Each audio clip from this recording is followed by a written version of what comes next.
Sat Nam, and welcome to the official opening of Day of the Dead. So, Day of the Dead is celebrated right after Halloween, and it's sort of mixed in with other beliefs like Samhain and Day of the Dead versus All Souls Day, because the Catholic Church and other religious beliefs couldn't quite control the Druids or the Celtic beliefs. So they created All Souls Day for November 1st and 2nd. But all of this wrapped together is about honoring those that have passed and gone to the other side. One of the most beautiful things is to go deep into the Day of Dead that is celebrated in Mexico and what it really entails. And so the more I have opened my heart to just studying religion and studying spiritual paths and the way we heal. I mean, that's what's important, the way we heal. This has ended up to be one of my most favorite times. And in the tradition of Day of the Dead, upon dying, a person is believed to travel to a place, and excuse me if I don't pronounce it right, but Chicanamictan, the land of the dead, only though after getting through 9 challenging journeys.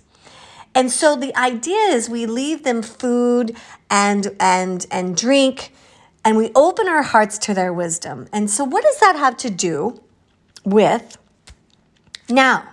And what does it have to do with this journey of the infinite expansion?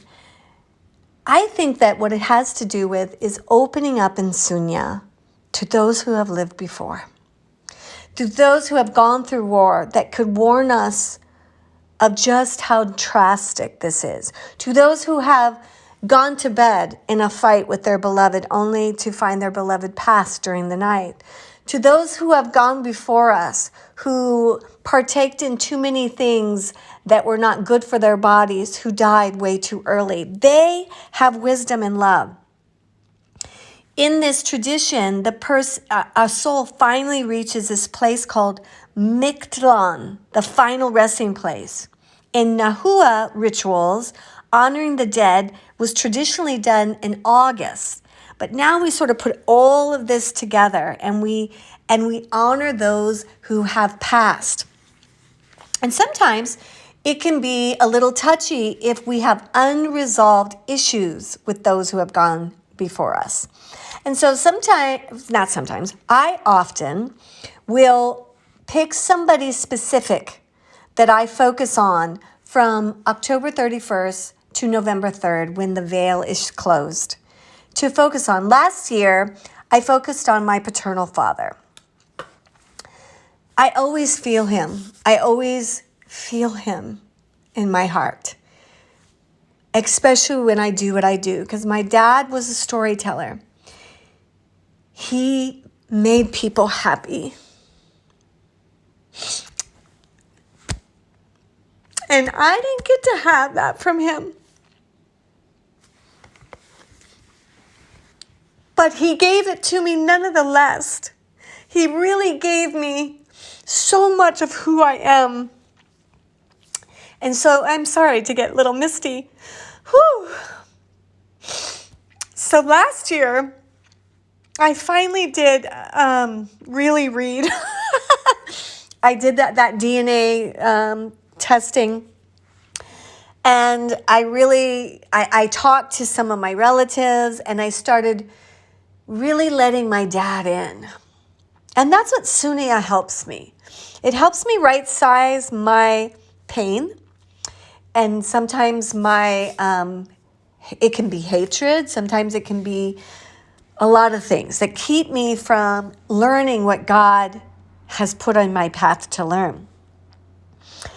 And in that, one of the things, my dad had very different DNA than my mom. My mom's very German-Irish. My dad was very Welsh, which is sort of this Irish-English hybrid, which is so Glastonbury. And as you know, a lot of you, I went there. And I have to say, it was like my system let go when I went to England. I was home. And the idea of the Druids and magic and the things that they believe and walking in the Abbey, I was home. I was home. And that's an ancestral memory. And rather than pushing and fighting against it, I let it in, all of it. And beyond being Welsh, she was also Native American, Hopi, and Cherokee. And so that's very much a part of my lineage, and I'm going on a retreat to really embody that next year for my birthday. Anyways, the point is, in this sunya, we have this ability to hear things we don't normally hear. And with the veil being very thin today, I encourage you to ask the ones who have gone before you to guide you. Because there's nothing that makes an elder more happy than for their wisdom to be useful now. I have these fond memories of being with my grandmother. And this is a memory that all of my cousins also had, sitting on the couch with Grandma Norton, spilling our guts out and having her sort of listen to what we said and tell us stories of her life and make sense of the pain or confusion that we may find ourselves in, and other solutions that maybe as a child, I was like 12, 13, when I would have these deep conversations with Grandma that I may not have thought of, but I was ready to hear. And, this work we're doing is meditation. It is a subtle path. God cannot be proved or disapproved. So the proof or disproof should be of no concern to you or I. We can taste the divine only through our subtle sensitivity. We can experience it. We can live it.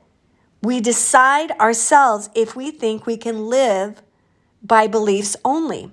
Existence is vast, and we can only have an influential part in this if we lean in. No one can be that authority. No one can tell you that the veil is thin unless you experience it. No one can tell you that this infinite expansion meditation is expanding you into the expansive vastness of who you are. We must immerse ourselves in the journey to get to the destination. It's sort of like we have to believe in order to know, right? We have to sort of use our faith and our belief to just put us in the place where God can talk. And even in this Day of the Dead, it's almost like sometimes God feels dead, right? And this is how we revive him. How we revive Divine Mother is leaning into our ancestors. The path to God is subtle and it's quiet and it's very personal. The great giver, has no limits. It is an infinitely vast heart in which a place for all of us has a place to sit. And we will miss it if we do not pay attention. Meditation is the method to cultivate this experience. Meditation is about directing our attention in what we do not know. Meditation is an exploration and an experiment in search of the experience. God is the totality, this generating, organizing, delivering energy, destroying energy is the thread that runs through our whole existence. God is not a person sitting on a throne, right? God is an experience of being infused in the sacred. Oneness with the one is a state in which we get lost and found at the same time. It is the ultimate experience of being absorbed completely. Nothing can or need be said, right? And God is in our ancestors. God is in my dad, the one I felt the most abandoned by. And yet he holds the keys to what I actually do on a daily basis for a living. He is the shining light. I get to be him, only better. That's what our ancestors do. And that's what God does. The great avatars. I quote Jesus a lot because I know a lot about what he said. And one of the things he said, you can be like me and better. The question is, are we willing to let this thinning veil give us the keys to the kingdom? I picture myself with open hands, open heart, and an open mind. So not only can those keys land, but they can be used. Tonight, I'm going to do a very special night, preparing us for our Friday Sisterhood Circle of Samhain. This time of year is so juicy and potent. It is the best time to attune to the greatest light of all. Never more have we need to believe in love and miracles than we do right now. Sat Nam.